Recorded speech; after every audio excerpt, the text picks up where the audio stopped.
The sirens inside San Quentin screamed, so loud they shook the old concrete walls.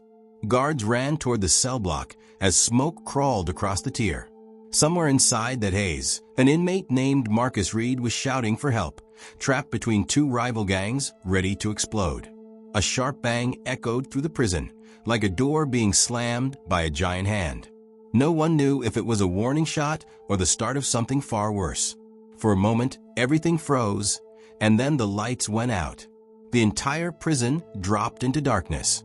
That was the moment San Quentin, California's oldest, deadliest prison, felt like it was holding its breath.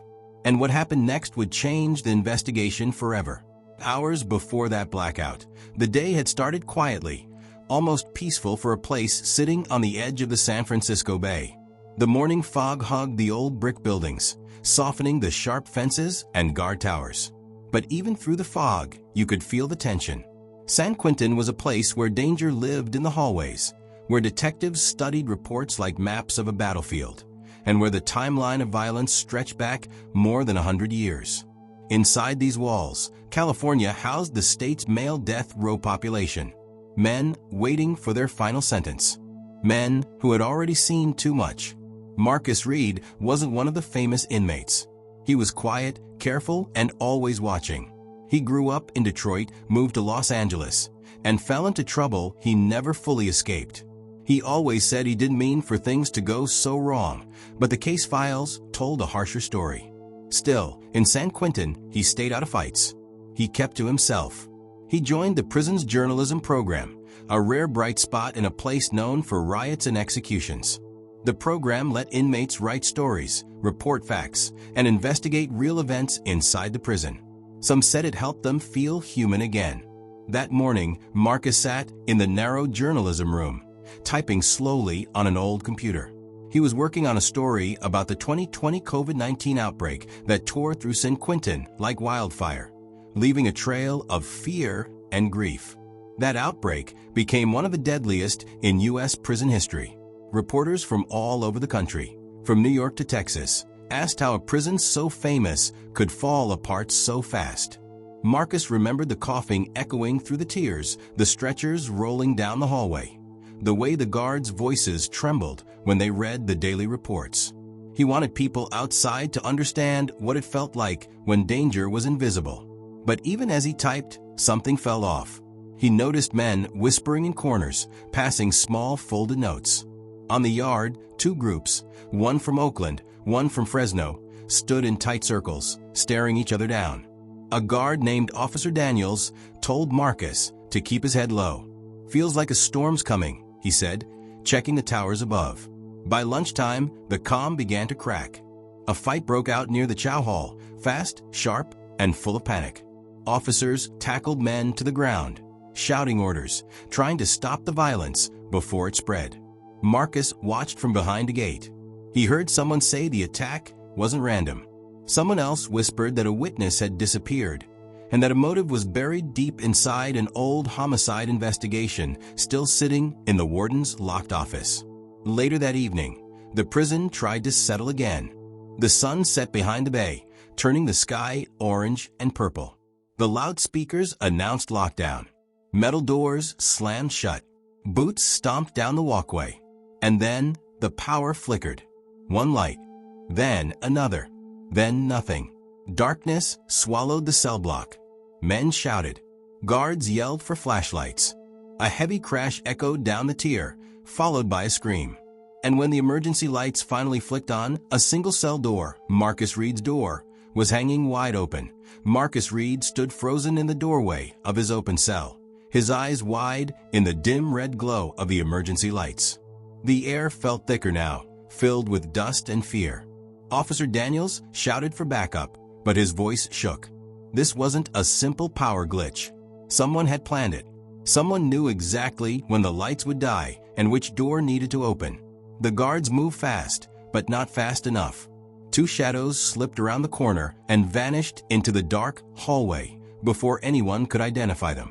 The prison erupted with noise, metal banging, men yelling, alarms trying to restart. Inside San Quentin, chaos spread like fire. Daniels reached Marcus first. "Don't move," he warned. But Marcus didn't argue. He raised his hands slowly. He wasn't trying to escape. He knew running inside San Quentin at night was like signing his own death certificate. Detectives would later review the timeline, searching for evidence in every second of the blackout. Who opened the door? Why? Was Marcus the target or the bait? No one knew yet, but something about the silence on the tier made Daniels uneasy. The moment was extreme, but after the guards secured the block, the prison shifted into a strange calm. A calm that didn't feel safe. Marcus was taken to a holding room for questioning. The door clanged shut behind him. Inside, the room felt cold, like the air never moved. A detective named Sarah Whitfield from Sacramento arrived with a stack of reports tucked under her arm. She had sharp eyes but a steady voice. She asked simple questions. Did he see anyone near his cell? Did he hear a warning? Did he understand why someone would want his door open? Marcus shook his head. He told her he didn't have enemies. Not in San Quentin. Whitfield didn't argue, but she didn't believe him either. Outside the room, the prison settled again. The lights flickered back to life.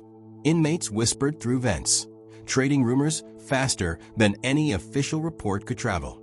Some said a gang from Los Angeles wanted to silence a witness. Others said the blackout was a test, someone checking how fast the guards could move, how the system reacted. A few claimed they heard that the missing witness connected to that old homicide case had been seen near the education wing earlier that day. Every theory felt possible inside a place with so many secrets. Hours passed. Marcus was moved to a temporary cell in a quieter part of the prison. Guards monitored every corner. He lay on the thin mattress, staring at the ceiling, wondering who wanted him out of his cell at the exact moment the power failed. He replayed the day over and over. The whispers, the stares, the tension on the yard. Something connected, but the picture wasn't clear yet. The calm didn't last long. Just before dawn, a deep horn blared from the east yard. It wasn't a normal alarm. This one meant something serious. Marcus sat up fast. He heard boots pounding on the pavement outside, radios crackling with urgent codes. A distant voice shouted for all officers to head toward the infirmary. Marcus pressed his ear to the bars. More shouting followed. Then a stretcher wheel squeaked across the concrete floor. A guard rushed past his door. Marcus called out, "What happened?" The guard didn't slow down, but he spoke just loud enough for Marcus to hear. "Somebody found body," he said, near the old hospital wing. A sudden chill swept through Marcus. A body inside San Quentin wasn't unusual. But this time, the guard wasn't done. "They think it's the missing witness," he added. For a moment, the whole prison seemed to hold its breath again. The missing witness tied to the homicide investigation, the same one people whispered about in the yard, wasn't missing anymore. And whoever had silenced him left no doubt that the case wasn't cold at all. Marcus backed away from the bars as another sound echoed through the block, different from alarms, different from boots. It was a single sharp scream, and it came from the direction of death row. The scream from death row cut through the prison like a knife. Guards sprinted toward the long, narrow corridor where California kept its most dangerous men, those waiting for execution. The morning light pushed weakly through the bars, casting thin stripes across the floor. Something terrible had happened. And deep inside his temporary cell, Marcus Reed felt the truth settling in his stomach like a heavy stone. Whoever killed the witness wasn't done. Officer Daniels appeared at Marcus's door again, breathless. "Get ready to move," he ordered. "Detective Whitfield wants you in the interview room now." Marcus followed without arguing. The hallway smelled of bleach and fear. As they walked, he saw more officers arriving from outside cities, San Jose, Oakland, even federal investigators from Washington. This wasn't just a prison problem now. This was turning into a full-scale homicide investigation. Inside the interview room, Detective Whitfield slammed a folder onto the table. Her voice shook, but not from fear, from urgency. "Marcus, the witness we found near the hospital wing. He was carrying something." She pulled out a torn piece of paper sealed in a clear evidence bag. "He wrote a name before he died." Marcus leaned forward, heart pounding. The name on the paper was his. Whitfield studied his face carefully. "This doesn't prove you hurt him," she said, "but it does prove one thing. He knew something about you. Something someone doesn't want getting out." Marcus's head spun. He didn't know the witness personally. At least he didn't think he did.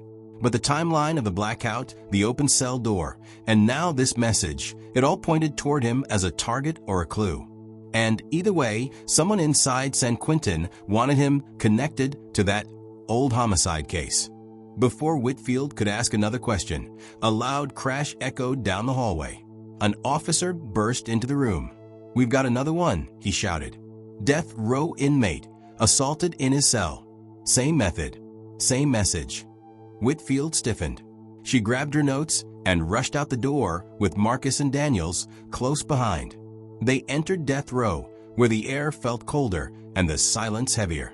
A man lay on the floor of his cell, badly injured but alive. Blood glistened on the concrete. A medic worked quickly, checking his pulse. Whitfield crouched beside him. "What did you see?" she asked. The man opened his eyes slowly.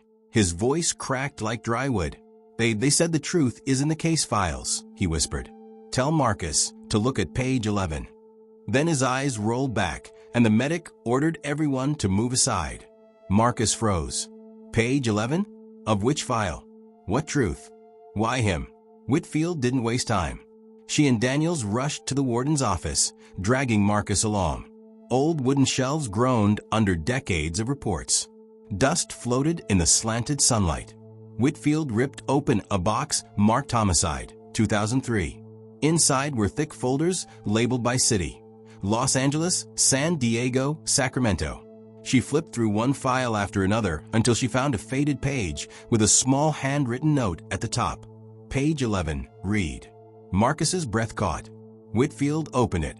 Inside was a police report describing a shooting in Los Angeles when Marcus was a teenager.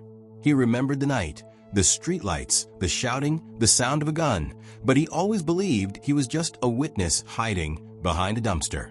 But the report painted a different picture. It said there had been a second witness, someone who saw a man running from a scene, someone who later disappeared. And that man, the one seen running, was never identified. Whitfield read the line again. Marcus, this might be why someone is targeting you. Someone connected to that night thinks you know more than you told the court. Marcus shook his head. I didn't see his face. I swear. Before she could respond, another alarm wailed across the entire prison, louder, sharper than before. A guard shouted from the hallway. Lockdown. We've got movement in the north block. Daniels pushed Marcus behind him. Whitfield grabbed her radio. They ran toward the sound of rushing footsteps as cell doors slammed shut one after another. The old prison shook with noise. When they reached the north block, they found a figure standing at the end of the tier, a tall man with a hood pulled low. He lifted his hand slowly, revealing something shining in his right palm. It wasn't a weapon. It was a prison pass. A guard's stolen pass. He tossed it onto the ground, looked straight at Marcus, and said for quiet words, You were never meant to know. Before anyone could reach him, he stepped backward into the shadows and disappeared through an emergency exit that no inmate should have been able to open. Guards stormed the area, radios crackling, boots slamming. But the man was gone. Detective Whitfield exhaled slowly. This isn't over, she said. But now we know the truth. Someone has been hiding inside San Quentin's walls for years, using chaos, fear, and old secrets to stay invisible. Marcus stared at the exit door, feeling the weight of everything he had learned pressing down on him. San Quentin, California's deadliest prison, held life and death in every corner. But now he understood something deeper. Sometimes the most dangerous thing inside wasn't the prison itself. It was the truth someone would kill to protect.